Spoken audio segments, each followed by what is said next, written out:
Round of applause, round of applause. Woo!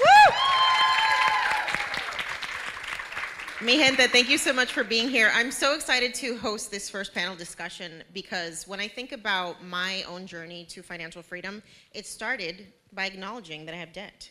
And so I wanted to bring on some experts in the debt management space so that we can get some real practical advice about how to start that first step of pursuing financial freedom. So I'm going to start off by letting these fabulous ladies introduce themselves. Hey ladies, hi. I am Bernadette Joy, and I am the founder of Crush Your Money Goals, and I'll keep it short and simple. I paid off $300,000 of debt and became a debt-free millionaire in my 30s. Okay, so let's start off with, what was your moment of like, something's got to give, right? Because I think the narrative for most of us is like, debt is normal, and you should just accept the fact that it's going to haunt you for the rest of your life.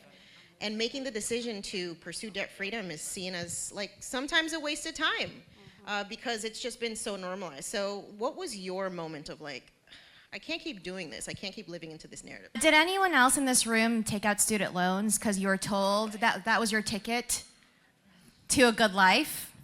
This, right? It's a great investment. Oh, it's a great investment. So that's what I thought. And so I went to get 2 bachelor's degrees and a master's degree. I had $72,000 in student loans. I was in my last semester of my MBA program, and I had no job lined up. And I went over to my husband, I said, I screwed this up.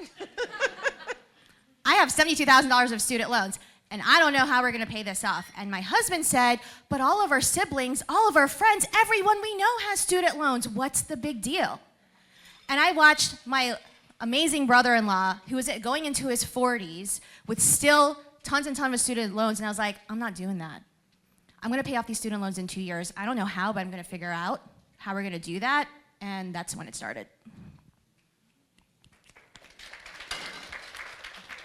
So I mean, really, I think everybody here can relate with just like the gravity sometimes and when you look at those numbers, and it's probably easier to just be like, yeah, let's just pretend this doesn't exist, but that doesn't actually fix anything, right? Okay, so as I like to say, personal finance is personal, and so I know y'all have had very different journeys to paying off that debt, and I'd love for you to talk us through your approach, the actual strategy that you used to pay off your debt. The one tactical thing I did to get over the overwhelm of just the sheer number was to keep reversing until I got to a number that I thought I was capable of. So in my particular case, I had $72,000 of student loans. And so I said, okay, I don't know how I'm gonna do it, but I'm gonna pay it off in 2 years. So what does that mean? That means $36,000 a year. That's more than what I make right now. So that doesn't feel feasible. So let me keep reversing back. So $36,000 divided by 12 months is $3,000 a month. That still feels like, is $3,000 a lot for most people? Yes, right? So let's just keep reversing. All right, 3,000, and I'm Asian, so I can do the math in my head, right? So 3,000 divided by 4 weeks, right, is like $750 a week. All right, we're starting to get somewhere. Well, 7 days a week, it's about $100 a day. Then I have to sit and ask myself, am I capable, am I smart enough of figuring out $100? Even if I don't do it every day. Am I capable of doing that? I can't figure out $72,000, but I can figure out $100 a day.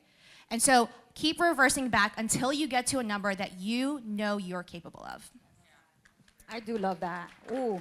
So I have a follow-up. Go ahead. I know you took a little bit of a controversial approach in your debt repayment by taking a break from investing. Ooh, talk about it. Yeah. Whoa, I did the bad thing. I stopped everything. I stopped investing. Everyone yelled at me about stopping my match and my 401k.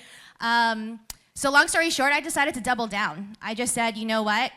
I'm not good at multitasking. I suck at it, right? My attention span is only so big. And so I decided I'm going to make debt a short-term solution, not a long-term lifestyle. Short-term, 2 years. So for the next 2 years, that is all I'm doing. Now, all those people who yelled at me, now I'm contributing $22,500 every single year, plus $6,500 in my IRA, plus that 401k is by my own company, right? So Some people will scare you into saying, well, you're losing on compound interest. But if you can stick to a debt payoff plan for a short term and then ramp up all of the money that you're putting towards debt, towards investing instead, not only will you catch up, but you will beat everybody else. Woo. Interestingly, I actually started out in the Dave Ramsey camp simply because that guy has a lot of marketing money. So every time I Googled how to pay down debt, that is the only thing that showed up, right? Showed up for a lot of people, right? So I started out in the Dave Ramsey camp, even to the point where I met Dave Ramsey, and my husband told him, I don't like you.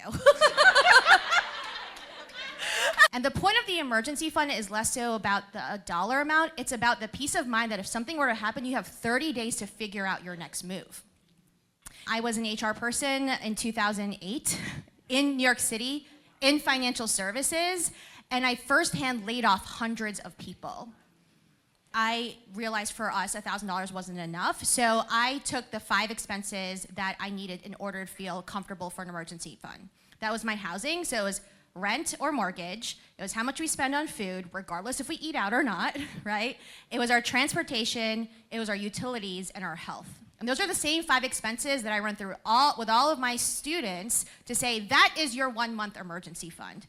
And so the idea of having the emergency fund for me was like a severance plan. It was basically to say, you know what, instead of waiting for my employer to tell me they're gonna give me some money to find my next job, I'm gonna make my own severance plan. So the way I think about the emergency fund is less about the dollar amount. It's like, what's the number I need to at least like not go crazy for 30 days and then figure out my next move. So I want to open it up for questions so we can start getting some personalized financial tips on your biggest debt and budgeting issues. So Hi, my name is Elia. I think anybody can answer. I'm on my own debt payoff journey. I started with like 100,000 something in student loans, and I'm down by 40,000. My question is, like, any advice or tips on how to talk to your partner about this process? Because I think my process could be going a bit quicker because we have very different views on money. And that's the number one question I get. People say to me, like, you and AJ's my husband, you guys are #goals because you guys seem you're on the same page all the time. We were not on the same page when we first started doing this. And so one of the things I do with my clients is actually go sometimes to their houses, just see what's going on. And one of my favorite clients, she said to me, my husband is so messy in the closet, like he just throws his shit all around. He is like living with a pig. And so I go into her closet and I look at her side, I was like, girl, your side's not that great. And we need to clean up all the stuff that we own first before we tell someone else to clean up their own shit, right? So for me, before I would get upset with my husband about like, oh, you're buying comic books or you're buying dumb shit that I don't agree with, but I was buying dumb shit too. So the easiest thing that helped me get my husband on board was I was playing no games anymore. He saw a material change in my behavior, and then he couldn't say anything anymore about the stuff he was doing. I agree, absolutely. They have to own their own shit as well. But we gotta own ours too. So clean up your stuff first, walk by example, and he has no choice but to follow. love it. All right, listen, do you feel poured into?